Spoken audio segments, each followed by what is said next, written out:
अभी हमारे साथ विकास जी हैं जो बड़कागांव विधानसभा से चुनाव लड़े थे और उनको सफलता नहीं मिली, लेकिन फिर भी देखिए इनके जज्बातों को, इनकी बातों को देखिए कि हमें ये बुलाते हैं और कहते हैं कि मुझे इस बार कुछ कहना है बड़कागांव विधानसभा के जनता से और यहाँ के माननीय विधायक जी से। तो सबसे पहले मैं आपको बदलेंगे झारखंड में सबसे पहले मैं आपका स्वागत करता हूँ। तो मेरा सवाल आपसे यही है कि आप चुनाव लड़े, पहली बार आप चुनाव लड़े, कैसा महसूस किया आप? सबसे पहले मैं बड़कागांव के जनता को प्रणाम, जोहार, नमस्कार करता हूं। और मैं चुनाव तो हार गया, लेकिन मुझे बहुत अनुभव मिला। और जो हमारे चुनाव अभी जीते हैं रोशन लाल चौधरी जी, उनको मैं शुभकामना देना चाहूँगा। और इसमें चुनाव में चूंकि हम लोग 26 प्रत्याशी थे, 26 प्रत्याशी में कोई एक ही प्रत्याशी जीते हैं। बिल्कुल बिल्कुल। हाँ, और जनादेश जो हुआ, मैं जनता के जो मत हुआ उसका मैं स्वीकार करता हूँ। और मैं चाहता हूं कि बड़कागांव का जो विकास है अनवरत जारी रहे, उसमें रुकावट नहीं होना चाहिए। क्योंकि अभी बड़कागांव का जो समस्या है, विस्थापन का सबसे बड़ा समस्या है, रोजगार का सबसे बड़ा समस्या है, और हमारे जो विकास अधूरे पड़े हुए हैं। जिस उम्मीद से बीजेपी को हमारे जनता ने वोट किए, और उस उम्मीद जो है वो पूरा होना चाहिए। क्योंकि अभी बड़कागांव में विस्थापन का लाभ ना के बराबर मिल रहा है, और वो सबसे बड़ा मेरा मुद्दा है। क्योंकि ऐसा स्थिति हो गया है कि अभी अपना जल जंगल जमीन को दे करके लोग और भटक रहे हैं। ये नहीं होना चाहिए। जब हमारे यहाँ पे लोग रोजगार आके कर रहे हैं बाहर से, तो फिर हमारे लोग को रोजगार क्यों नहीं मिलना चाहिए?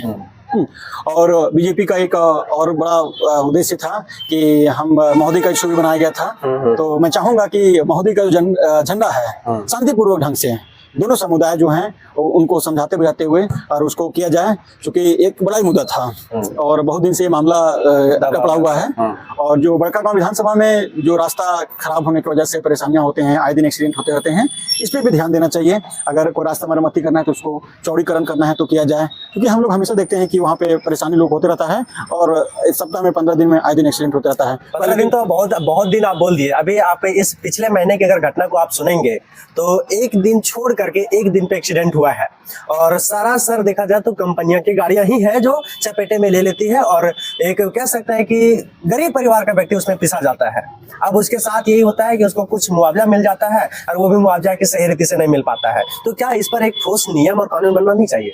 बिल्कुल, इसके नियम होना ही चाहिए। क्योंकि अभी जो हमारे रास्ता बड़कागांव का है वो पीपल्स के चलने के लिए है, कंपनी की गाड़ियां चलने के लिए नहीं है। अगर कंपनी की गाड़ी चाहिए तो उसको क्वालिटी का बनना चाहिए। और बोले कि गरीब लोग, अगर मान लेते हैं मुआवजा मिल जाता है, एक परिवार का होता है, उसको कितना पैसा दे दीजिए, लेकिन उसके बच्चे को जो सहानुभूति जो उनके पिता से मिलते हैं या उनके भाई से मिलते हैं, वो तो पैसा से नहीं खरीदा जा सकता है। बिल्कुल नहीं। तो क्यों ना हम ऐसा करें कि जो मुआवजा का पैसा है और फिर जो टेंडर का पैसा है उसको बढ़िया क्वालिटी का रास्ता बनाएं, ताकि किसी को दिक्कत ना हो। ये मेरा विशेष करके आग्रह रहेगा वर्तमान विधायक जी से। अच्छा, आपका क्या उद्देश्य था और क्या किस वजह से आप चुनाव में आए थे? आप आए थे, शुरुआत में बोले थे कि मैं निर्दलीय लड़ूंगा, लेकिन फिर आपने समानता दल में शायद आपने पार्टी ज्वाइन किया और वहां से चुनाव लड़ा।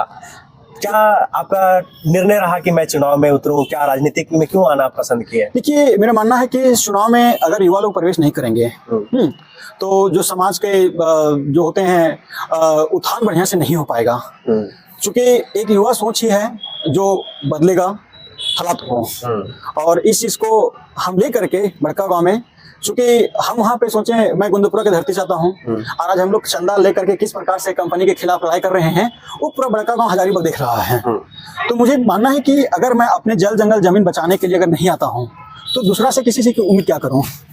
और मैं जिस अवस्था में चुनाव लड़ा, जितना कम उम्र में चुनाव लड़ा, हाँ, आज तक मेरे परिवार से एक मुखिया नहीं है। उस हिसाब से मुझे लगता है कि एक युवाओं के लिए ये प्रेरणा स्रोत होंगे, और कल चल करके युवा और आगे आएंगे, बढ़ेंगे।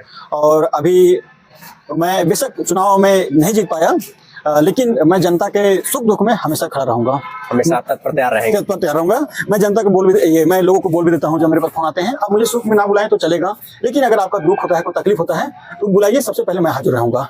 क्योंकि कुछ अपने भी जिम्मेवारियां होते हैं, काम होते हैं। और बहुत सारे नेता होते हैं कि चुनाव के समय में वो आते हैं तो जरूर है, और 10 दिन चुनाव में वो बोलते हैं कि मैं आपके लिए इतना करूंगा कि आप सोच भी नहीं सकेंगे, लेकिन जैसे ही चुनाव के रिजल्ट आते हैं उसके बाद सारे नेता गायब हो जाते हैं। ऐसा क्यों होता है? देखिए, कुछ लोग चुनाव को यहाँ आते हैं कि हम चुनाव लड़ेंगे, जीत गया तो जनता के लिए काम करेंगे, और हार गए तो मैदान छोड़ करके भाग जाएंगे। लेकिन मैं उन नेताओं में नहीं हूँ। मैं सफलता पाने के लिए या सफल होने तक या उसके बाद भी हमेशा जनता के सुख दुख में बना हुआ रहूंगा। और अभी मेरे पास में कुछ वर्क हैं बड़काओं को लेकर के, चूंकि कुछ विधायक महोदय जोड़ लगाएंगे, कुछ मैं जोड़ लगाऊंगा, तो मुझे लगता है कि विस्थापन का भी लाभ लोग को मिलेंगे। और जहाँ के लोग अपना जमीन जंगल नहीं देना चाहते हैं उन लोग को जबरदस्ती नहीं छीना जाए। उसके लिए अगर मुझे बड़ा आंदोलन भी करना पड़ेगा तो मैं करूंगा।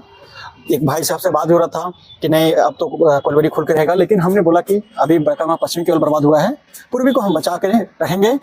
उसके लिए अगर मेरा शरीर का एक बूंद भी बलल रहेगा तो वो भी काम आएगा, और मैं तब तक लड़ूंगा अपना जल जंगल जमीन बचाने के लिए। क्योंकि कंपनियां तो बड़े बड़े वादा करते हैं, दावा करते हैं, लेकिन जहाँ पे कंपनी खुल चुके हैं क्या वहाँ विस्थापन की सुविधा मिला है? नहीं, लोग दर दर भटक रहे हैं। तो हम अपना जल जंगल जमीन को दे करके और किसी के आगे भीख क्यों मांगो? ये मुझे नहीं करना है। और मेरा गांव का अभी एग्जाम्पल उदाहरण दिया जाता है, और अगर यदि जबरदस्ती कंपनी करेगा तो हम लोग अपना पूरा ताकत से मजबूती से उसको रोकने का प्रयास करेंगे। जब तक हम लोग का शरीर में बल रहेगा तब तक हम लोग कंपनी को प्रवेश नहीं करने देंगे, और हम लोग अपना क्षेत्र को बचा के रखेंगे। क्योंकि हम लोग सुखी संपन्न हैं अभी काम करके, और हम लोग धान उगा करके, सब्जी उगा करके, बहुफसली उगा करके, और हम लोग अपना निर्यात भी करते हैं और रोजगार का भी साधन बना हुआ है। तो फिर इसमें फिर किसी को तो दिक्कत नहीं होना चाहिए। लगभग 500 से अधिक दिन हो गए हैं गोंदलपुरा में आज धरना प्रदर्शन करते हुए, और आज तक आप लोगों का कहें, ये जज्बा कहें या जुनून कहें, आज तक कायम है। और बहुत सारे नेता आए, नेता चले गए, लेकिन वहाँ के बातों को आज तक नहीं मिला है कि वहाँ की जनता को ये नहीं आश्वासन मिला है कि यहाँ कंपनी नहीं खुलेगी। जो भी आता है वो डायरेक्ट यही बात बोलता है कि कंपनी खुलेगी और एक अच्छा मुआवजा देकर के जाएगी। क्या वहाँ पे कंपनी खुलना उचित है? मैं बोलूँगा कि वह बिल्कुल उचित नहीं है, क्योंकि हमारे पूर्वजों ने, हमारे बाप दादा ने बहुत सारा ज़मीन को सींच करके उपजाऊ बनाया है, और जिसका पेपर नहीं है, जीएम लैंड जिसको हम लोग बोलते हैं, उसका कंपनी का कोई मुआवजा का प्रावधान नहीं है।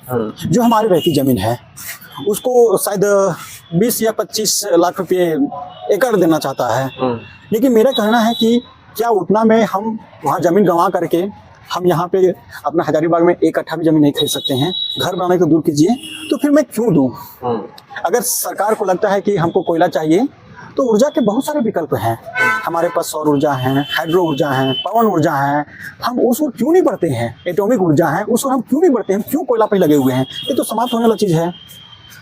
क्योंकि इसका एकमात्र उद्देश्य है कि हमारा जो शिक्षा व्यवस्था है उसको दुरुस्त करना पड़ेगा। जब हमारे बच्चे पढ़ेंगे, नया नया टेक्निक आएगा, तो वो अपने जो है जीने का जरिया और जो टेक्नोलॉजी का यूज करके अन्य वैकल्पिक ऊर्जा के साधन बहुत सारा आविष्कार करेंगे।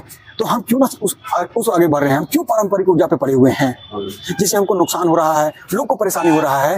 ये तो विकल्प अगर नहीं रहता तो हमको तो करना पड़ता, लेकिन मेरे पास विकल्प बहुत सारे हैं, उसके बस हम इसको प्रयोग नहीं कर पा रहे हैं। और उसको प्रयोग करने के लिए हमको शिक्षा व्यवस्था दुरुस्त करना पड़ेगा। हमने चुनाव से पहले भी बोला था कि अगर मैं चुनाव जीत कर आता हूँ तो मैं सबसे पहले मैं शिक्षा व्यवस्था को दुरुस्त करूंगा। एक आखिरी सवाल आपसे मेरा यही रहेगा, क्या 2029 में आप जोरदार तरीके से लड़ेंगे चुनाव? मैं आज से चुनाव तक लगातार जनता के बीच में रहूंगा और जनता का सेवा करूंगा और जनता का आशीर्वाद लूंगा।